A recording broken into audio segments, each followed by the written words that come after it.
Hey, you guys, and welcome to my March wrap-up. Yes, I know, so shameful. But if you guys saw my March hashtag a year-thon wrap-up, you'll know already that I'm just slowly starting now to catch up. So you guys can look up for some wrap-ups in the coming weeks. So the first 4 books I did for my hashtag a year-thon, but I'll just go through them quickly. The first one was Dragon's Lair by Chantal Fernando, which was 5 stars. What Doesn't Destroy Us by MN4G, another 5 stars. Hell in High Water by Charlie Cochet, which was another 5 stars. And Resisting the Biker by Cassie Alexander and Kristen Middleton, which was 4 stars. So I will leave a link down to my hashtag a year-thon discussion if you guys want to hear more about it. Plus I left links for like everything over there for like Goodreads and Amazon because some of the prices were low and free, so check it out. Then the next thing that I read was Kings of Asphalt. It was 2 stars. It's about this reporter and she's trying to do like some expose on some motorcycle club, and she meets these 2 guys and they have like incredible interaction or whatever. It was good. I saw potential. I actually really kind of liked it, but like I needed more and more, just more over like all, just like more. But it really had potential, so yeah, maybe I'll read it again and give it a 3 because it was like more like a 2.5, but like no, I think really in the end I'm gonna need more. Like it needs to be a little longer. Then the next book I read was Trust in Me by Aubrey Charlie. This one follows this girl and her brother is like in charge of a club, but like she's not really getting any respect, or something happens and she's not a part of them anymore. Like I think they work at a motorcycle club shop or whatever. Something happens, she's not talking to them anymore. In between that time she had a one-night stand or a relationship with like an ex-member or whatever, and then he's like starts stalking her or whatever. And then another, like she like reconciled with her brother, and then another member of the club she goes to for help, and they kind of start a relationship from the stalking guy. It was short. I would like to mention that these were both free at the time. And there's more to this story, and while I'm interested, I don't think it's worth like me trying to buy it. But if it's still available in the Kindle Unlimited, when I get Kindle Unlimited again, I'll try to read the other ones. Then I got let's see, His Wild Desires by Ellie Goode. I gave this book 5 out of 5 stars. It was a nice short novella.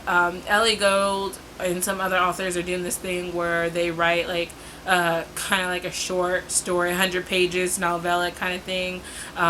Each month or week, whatever, they release it, and it follows different members of the club. Sometimes they'll do like a sequel to that to follow the couple again, but it's definitely set in the same world and revolves around different motorcycle clubs. So yeah, that's the thing. This one was the first one I read. I don't think it was like the first one for this couple, and I really enjoyed this about this the step brother and sister. Don't worry, their parents got married when they were younger, about when he was like 16 and she was like 14, 15, 16, I believe so. And they kind of liked each other on sight, but like they held it back because yeah, that would have been awkward. Like she was young and he was like, yeah, no, and she was just like whatever. But at one point, when like she's 18, they do start a relationship, but then he goes to prison for 3 years or whatever.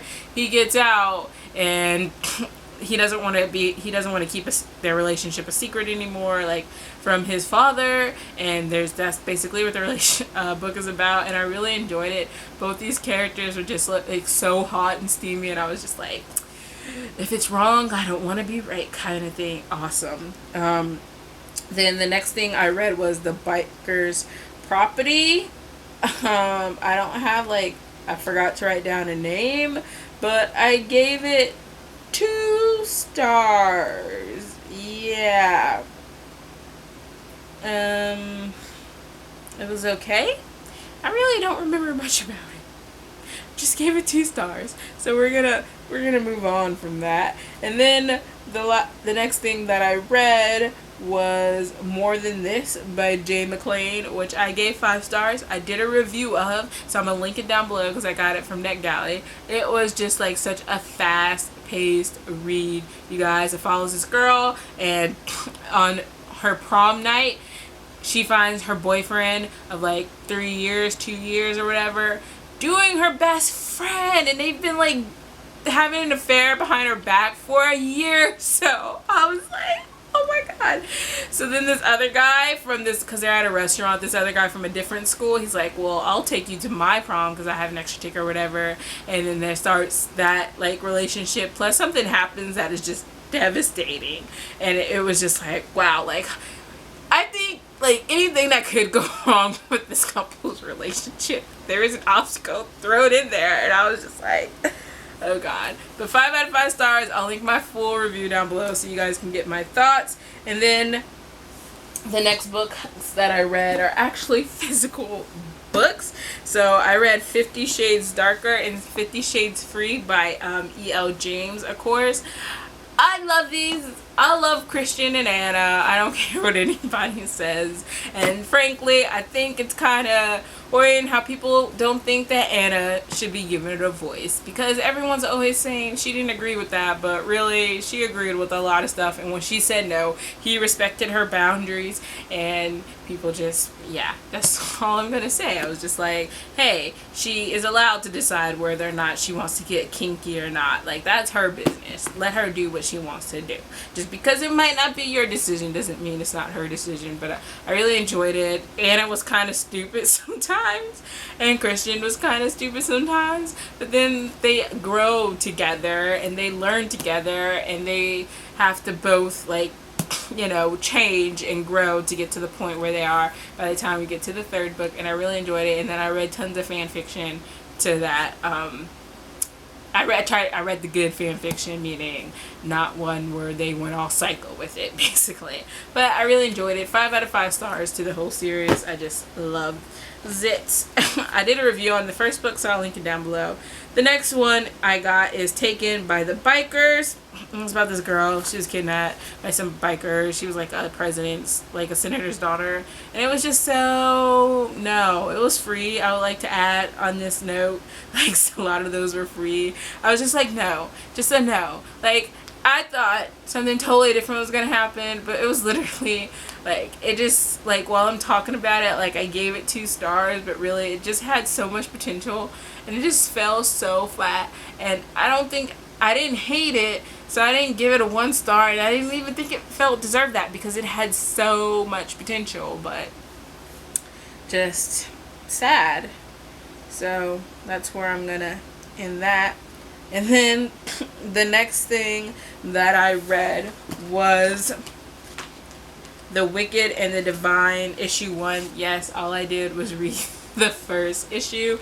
I did a review of it. I gave it 4 out of 5 stars, so I'll link that down below. But this comic series follows, like, every 90 years, 12 gods return as young people. They are loved, they are hated. In 2 years, they are all dead. It's happening now. It's happening again. And it's really just like the setup of the first part and stuff. I really hope we get more information, because so far I've only read like 3 issues, but we'll see. We'll see. And then that was it. I gave it 4 stars. But then I kind of remembered what the biker's property was about. It was about this girl and her brother gets in trouble, and she offers, I think, to sell herself to like the guy to get him out of trouble, I believe. Hopefully I'm right. And it had potential, but it fell flat kind of thing, which is why I got 2 stars, and I believe that one was free as well. So I read quite a bit in March. Not all of it good, but what I did read and loved, it was definitely worth it. You guys let me know what you guys read in March. What were some of your highlights? Christian and Anastasia kind of took over my life from that part.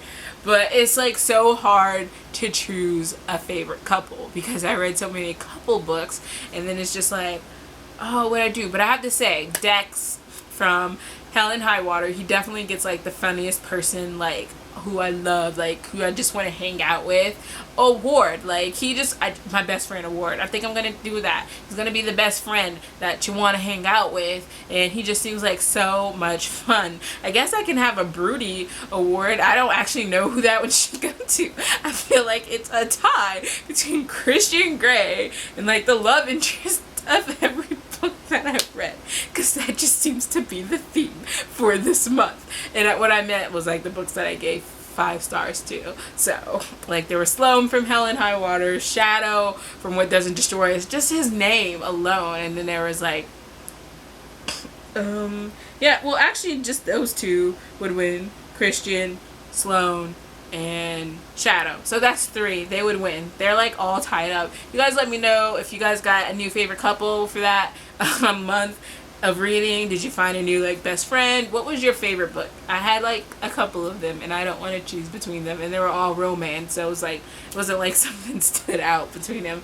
But I do have to say that the most interesting goes for the God Reincarnated, and I definitely look forward to continuing on with that series, and I will talk to you guys later.